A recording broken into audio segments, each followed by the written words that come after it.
From Storm Tracker 6, this is Forecast First, sponsored by Auto Owners Insurance. Simple human sense. Last night, the northern lights twinkling up towards the northern portion of our state, but even down here in the Lower Peninsula, there were some hints of it. Thanks to Robert for sending this picture in. Just a little bit of red there along the horizon near lines, and we aren't going to be seeing that again here for the rest of the morning. And even tonight, that chance has now moved past the CME, moving through the area. Now we can just look forward to some regular old sunshine. The McLaren camera lightening up by the second. We'll take a look at how much sunshine we have in the full forecast as 6 News This Morning continues. WLNS is here for you, celebrating 75 years of bringing you the news with 6 News This Morning. Gunshots and exploding ammunition. That's what deputies say they heard before finding a man inside a burning truck in Ingham County. Good morning. Today is Tuesday, September 2nd. I'm Megan Vaselli. Good morning. I'm Kirk Montgomery. Thank you for being here. 6 News is here for you now with this morning's top stories. This morning, the Ingham County Sheriff's Office is trying to figure out what led up to a deadly crash in Leroy Township. Now, it happened on Elm and Frost Roads early yesterday morning, but 6 News has learned it all started in the parking lot of an apartment complex on West Grand River Avenue in Weberville. Deputies say the call started coming in around 3 a.m. Several law enforcement agencies responded to reports of a drunk and shirtless man walking around with a long gun. More calls came in after the man was seen driving recklessly on Elm Road while waving that gun around. Then the report of the crash. As deputies approached, they heard gunshots and what sounded like exploding ammunition, which they believed was coming from the truck. Once first responders were able to put out the fire safely, deputies found the body of a 40-year-old man from Gregory inside the truck. If you saw the crash or know what led up to it, call the sheriff's office. Like millions of Americans, Congress returns to work today, and lawmakers have until the end of the month to pass a bill to keep the government funded. Meanwhile, as Tina Kraus reports, the fallout continues this morning from the firing of the CDC director, with several former CDC leaders publicly questioning those who remain in charge.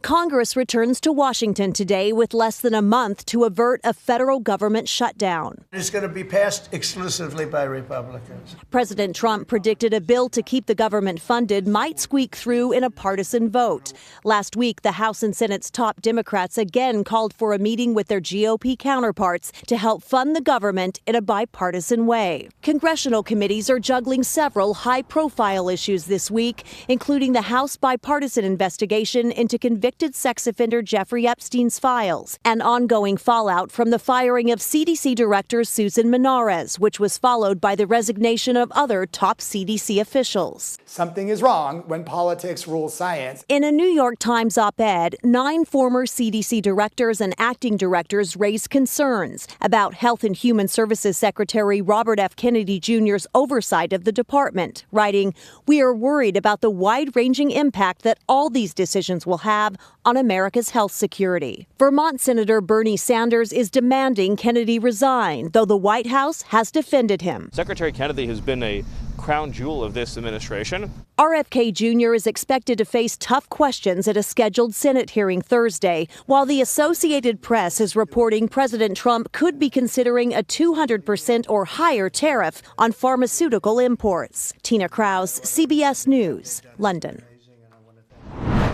Meanwhile, the president says he is awarding former New York Mayor Rudy Giuliani the Presidential Medal of Freedom. The announcement comes just 2 days after his political ally was badly hurt in a traffic accident. Giuliani was praised for his leadership following the September 11th attacks, but has since drawn controversy for his defense of Trump and other legal issues.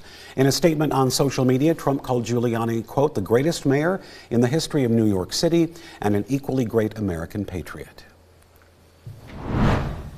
Workers around the country took to the streets this Labor Day to protest billionaires who they say are taking away power from the working class. Now, the Workers Over Billionaires protests were led by the nation's largest federation of unions, along with dozens of other organizations. Protests kicked off Monday in a multi-day mobilization featuring some 1,000 rallies, picnics, marches, and other events. Advocates say their goal is to unite members of the working class to stand up against President Donald Trump and his administration's policies, which they say unfairly provide more benefits for the wealthiest Americans. And here in Michigan, workers over billionaires held a protest in Jackson. 6 News was there, spoke to people attending who say it's about bringing attention to the ultra-wealthy getting richer on the backs of the working class. Demonstrators in Jackson say factors like the cost of medical care and low wages have contributed to a society where people are worried about how they'll put food on the table. One of the people there says that workers over billionaires is not a political issue, but said no matter your background or beliefs, everyone should have a shot at the American dream.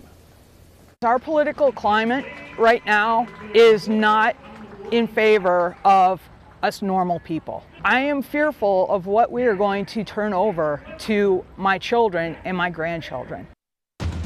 From Storm Tracker 6, this is Weather on the Sixes, sponsored by Auto Owners Insurance. Simple human sense.